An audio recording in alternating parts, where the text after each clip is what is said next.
Baik, Shalom, selamat malam Pak dosen dan Bapak Ibu mahasiswa S2 yang Tuhan Yesus kasihi.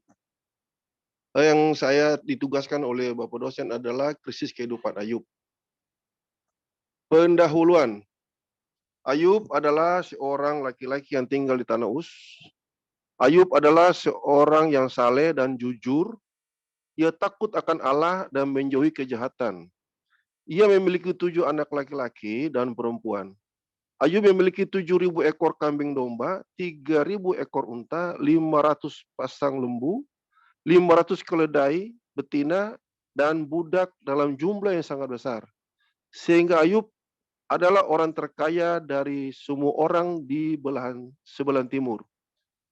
Anak-anaknya laki-laki biasanya melakukan pesta di rumah mereka masing-masing, dan mereka mengundang saudara-saudaranya untuk ikut dalam acara pesta mereka. Dan selepas hari pesta berlalu, maka Ayub memanggil mereka dan menguruskan mereka, lalu mempersembahkan korban sejumlah banyak anak-anak Ayub. Lanjut, Pak Hermanus. Pembahasan krisis Ayub. Ayub adalah seorang yang hidup senantiasa hidup dengan kesalehannya. Akan tetapi dalam kitab Ayub 1 ayat 16 sampai 12, di bagian ini bercerita tentang percakapan Tuhan dengan iblis dan berbagai musibah yang kemudian menimpa Ayub yang dilakukan oleh iblis atas izin Allah untuk merenggut harta serta kekuatan Ayub. Setelah Tuhan mengizinkan setan menyerang badan jasmani Ayub, sehingga Ayub berduka, namun ia tidak menyalahkan Tuhan. Lanjut, Pak Hermanus. Krisis yang menimpa Ayub. 1. Orang-orang Syeba merampas kawanan keledai-keledai milik Ayub yang sedang makan di rumput di padang. Api dari langit yang menghanguskan kambing domba dan penjaga-penjaganya. Ketiga, anak-anak Ayub Anak-anak Ayub meninggal karena adanya angin ribut yang meruntuhkan rumah dan menimpa anak-anaknya. 4, ditimpanya Ayub dengan bara yang busuk dari telapak kaki sampai kepalanya, sehingga Ayub mengambil beling untuk menggaruk badannya saking akibat gatal yang dideritanya. Ayub dituduh oleh sahabat-sahabatnya sebagai orang berdosa, dan penderitaan yang dialaminya setimpal dengan perbuatannya. Istrinya memaksa Ayub untuk meninggalkan Tuhannya. Kesimpulan. Penderitaan yang dialami Ayub tidak membuat Ayub meninggalkan Tuhan. Pelajaran terbesar yang orang percaya pelajari dari kitab Ayub dalam kisah Kristus yang menimpa Ayub. Yang kedua, krisis Ayub mengajarkan bahwa ada kemungkinan orang percaya tidak memahami mengapa mengalami krisis yang dideritanya, namun tetap harus percaya kepada kekuatan Allah. Tanggung jawab orang percaya adalah taati Tuhan, mempercayainya dan tunduk kepada otoritasnya. Ayub tetap menguatkan kepercayaannya kepada Tuhan yang dia sembah, walaupun setan berjuang untuk menghancurkan keyakinan Ayub kepada Tuhan. Ayub tetap menjaga kekudusan, ia tidak terpengaruh oleh tekanan sahabat-sahabat dan istrinya. Penderitaan yang dialami Ayub tidak membuat Ayub berbuat dosa. Terakhir, Ayub tetap berdoa dan berharap kepada Tuhan, walaupun semua miliknya sudah hilang lenyap. Sehingga Tuhan memulihkan Ayub 2 kali lipat dari yang sudah ada sebelumnya Ayub mengalami krisis. Terima kasih Bapak dosen dan mahasiswa-mahasiswa yang mau menambahkan atau mau bertanya. Terima kasih. Terima kasih Pak Yopi. Ya, kita banyak orang Kristen pasti berdoa, Tuhan jauhkanlah dari diriku seperti peristiwa Ayub. Iya Pak, makanya saya singkat aja Pak, karena udah pada tahu semua Pak. Penderitaan yang luar biasa, kelas tinggi itu. Barangkali doa kita seperti itu, biarkanlah hanya Ayub yang mengalami, saya tidak mau. Gitu. Wow, luar biasa. Dari segala-galanya dia kehilangan ya, hanya kecuali tidak kehilangan iman. Ya, yaitu. Iya Pak. Luar biasa. Silakan Bapak Ibu. Ya. Ya, mungkin ada yang mau ditanyakan tentang Ayub ini. Ya, siapa yang tidak tahu Ayub itu? Ya, wah, biasa itu, ya. Ya, itu tidak mudah itu. Kita membahas tentang Ayub, tapi bagaimana kalau kita mengalami seperti yang dialami oleh Ayub? Siap terima enggak itu? Ya, silakan. Pak Eston biasanya ini banyak bertanya ini. Hari ini kalem-kalem aja. Ya. Ya. Oke, Shalom Pak Yopi, mau bertanya. Shalom Pak Eston, apa kabar Pak Eston? Ya, puji Tuhan, sehat Pak. Ini mau tanya Pak mengenai Ayub, dan saya coba hubungkan dengan realita hidup. Ya, banyak orang Kristen, bahkan orang yang sudah hidup melayani Tuhan, bahkan ada mungkin salah satu pendeta juga mungkin ya yang sudah dekat sama Tuhan, tapi ketika separuh jiwanya dipanggil oleh Tuhan, ya semangatnya lalu langsung menurun. Ya, jadi seperti kayaknya kehidupannya sudah tidak ada apinya lagi. Ya, kalau kita kaitkan dengan Ayub, itu Ayub ini luar biasa dibandingkan dengan orang tersebut. Ya, orang tersebut mungkin hanya kehilangan separuh jiwanya atau pasangan hidupnya. Ya, tapi kalau saya lihat memang orang tersebut seperti kayak tidak punya semangat hidup lagi, ya, hanya sekedar berjalan saja. Dan kalau kita kembali berkaca dengan Ayub, itu malah Ayub itu berkali-kali lipat. Ya, anaknya sudah dipanggil oleh Tuhan, hartanya hilang lenyap, ya, bahkan sampai sakit juga, sampai istrinya juga istilahnya meninggalkan dia, walaupun masih tetap bersuami istri, ya, hasilnya istrinya menghujat, ya kan, kepada Ayub untuk meninggalkan Tuhannya, gitu kan. Menurut Pak Yopi sendiri, kalau berkaca dari kehidupan Ayub, orang tersebut tahu banget kehidupan Ayub karena beliau juga orang yang dekat sama Tuhan, gitu. Ada cara lain nggak kira-kira selain yang bisa saya berikan untuk membuat orang tersebut kembali bersemangat dalam hidupnya? Demikian Pak, terima kasih. Terima kasih Pak Eston. Luar biasa nih.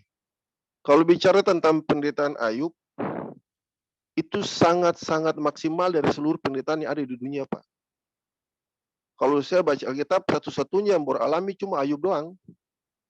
Karena awalnya adalah hasil diskusi antara Tuhan dengan iblis. Yang jelas, yang namanya Tuhan tahu benar siapa Ayub.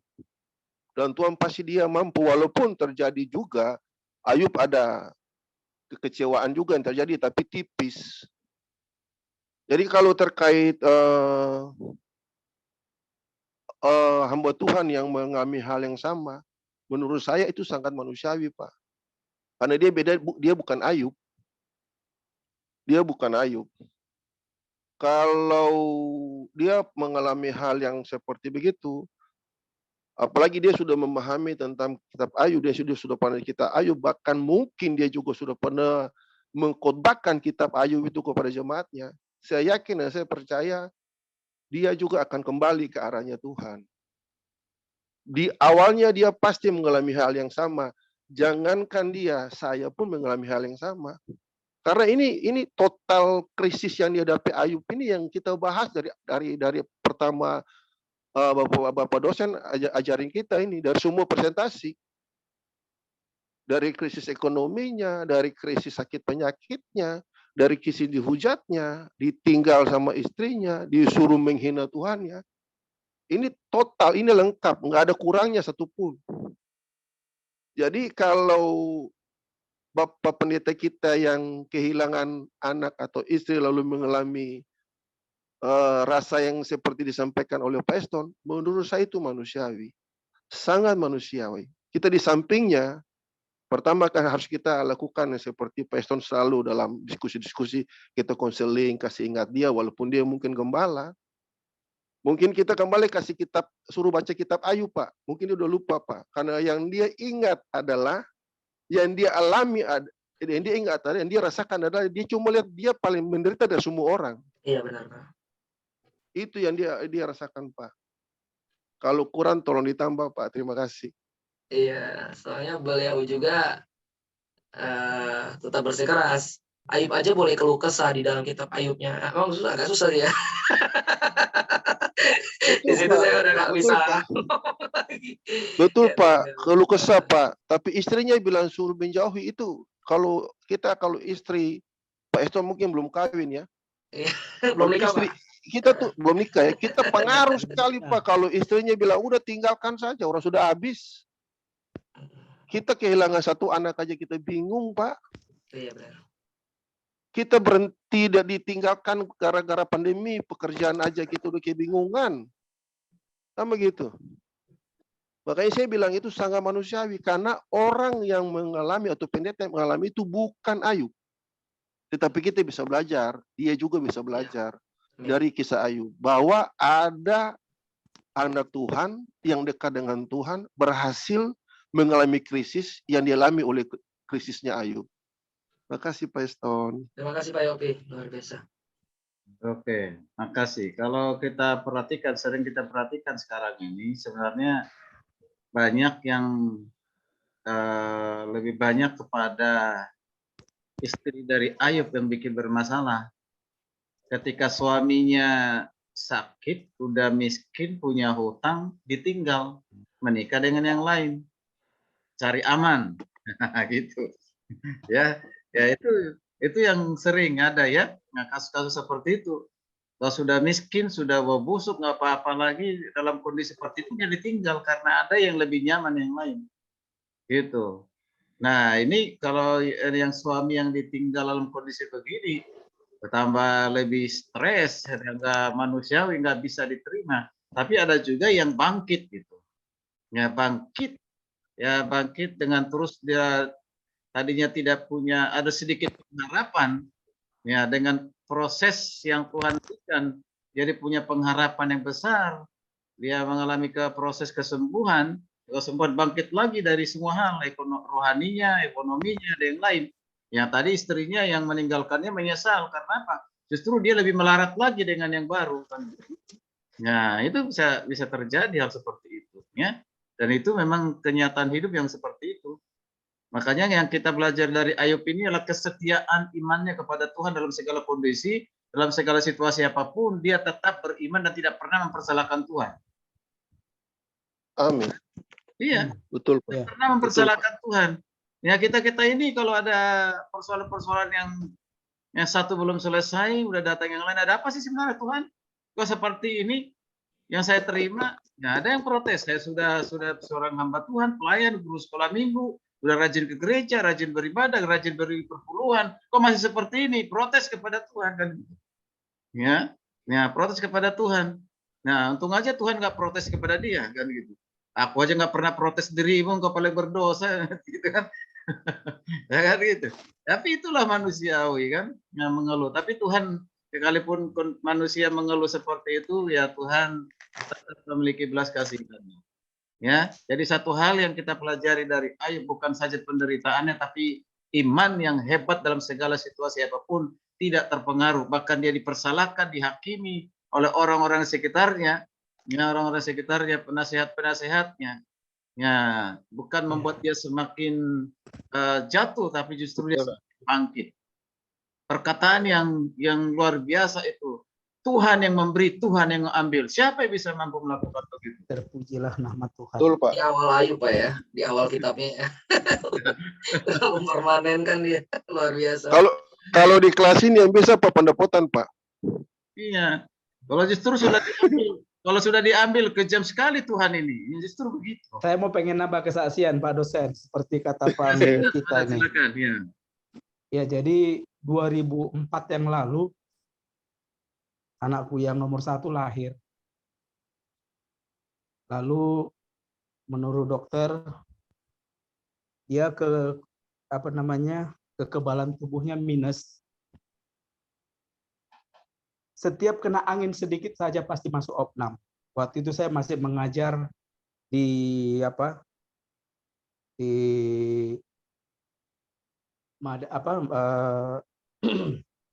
Dian Harapan, dan saya masih beribadah di GBI Basilea. GBI Basilea. Nah, jadi waktu saya bertanya ke dokter konsultasi, anak ini bagaimana kok bisa masuk hampir setiap bulan masuk rumah sakit. Saya dulu tinggal di Ciledug. Jadi naik mobil, naik angkot, 2 kali angkot, 2 kali mobil, baru saya sampai ke tempat ngajar. Lalu saya konsultasi ke dokter bahwa anak ini minus, yaitu kekebalan tubuh. Nggak ada obat lain selain opnam kalau sudah kena angin. 1 tahun itu proses berbulan-bulan, saya bilang sama Tuhan, ini belum seberapa dengan Ayub Tuhan. Kalau Tuhan juga mau pengen pulihkan dan anak ini menjadi hamba-Mu, itu haknya Tuhan. Tapi kalau Tuhan juga mau mengambil anak ini yang kau titipkan kepadaku, itu juga hakmu Tuhan. Mana bisa aku protes sama Tuhan? Karena aku sering baca kitab Ayub ini mungkin kok jadi merembet ke saya, tapi saya bukan menuduh Tuhan ya. Kayak tadi kita bilang, saya tidak pernah nyalahkan Tuhan. Itu haknya Tuhan. Mau Tuhan ambil juga nyawaku, itu haknya Tuhan. Nah, jadi kalau ada kita dengar lagu atau pernah kita naikkan pujian itu, suka-sukamu Tuhan. Ya. Nah, suka-sukamu Tuhan. Nah, singkat cerita, anakku ini sudah, maaf agak sedikit kurang sopan, tinggal tulang kulit kentut, kurus, 40 cm, hanya berapa kilo. Ya, dia besar kelihatan kalau dia dibikin apa sih namanya itu untuk lampinnya itu, ya di bedong, itu baru kelihatan dia besar karena kain. 1 tahun pas, saya langsung serahkan ke Tuhan pas lagi mau Natal. Tuhan ambil anak ini, Tuhan ambil dia di sampingmu karena memang Engkau mengasihi dia, mencintai dia. Dia belum sembuh-sembuh.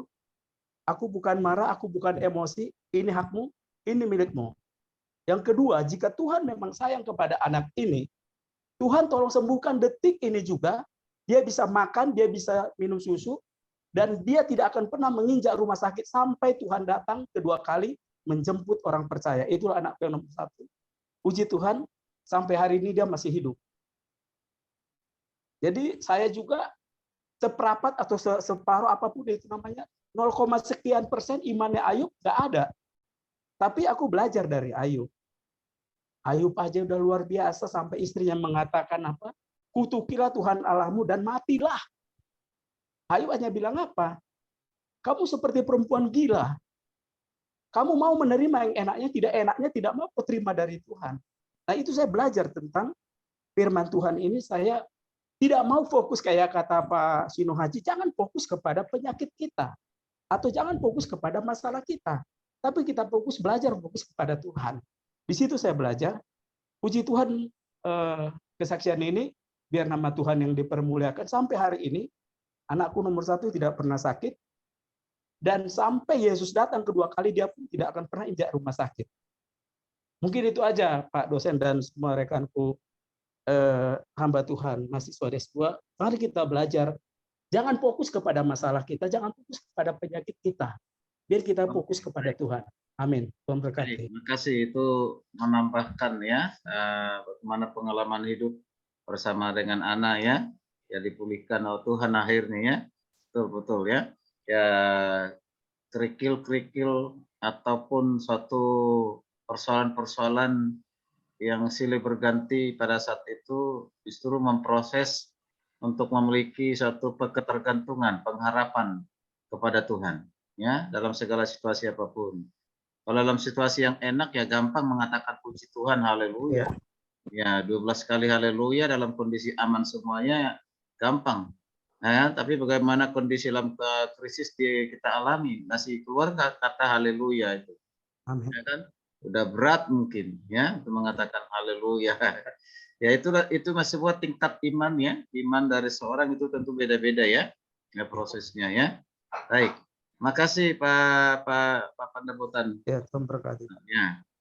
Oke. Karena waktu lanjut saja, sekarang kita masuk ke Hermanus. Silakan Hermanus. Ya. Baik,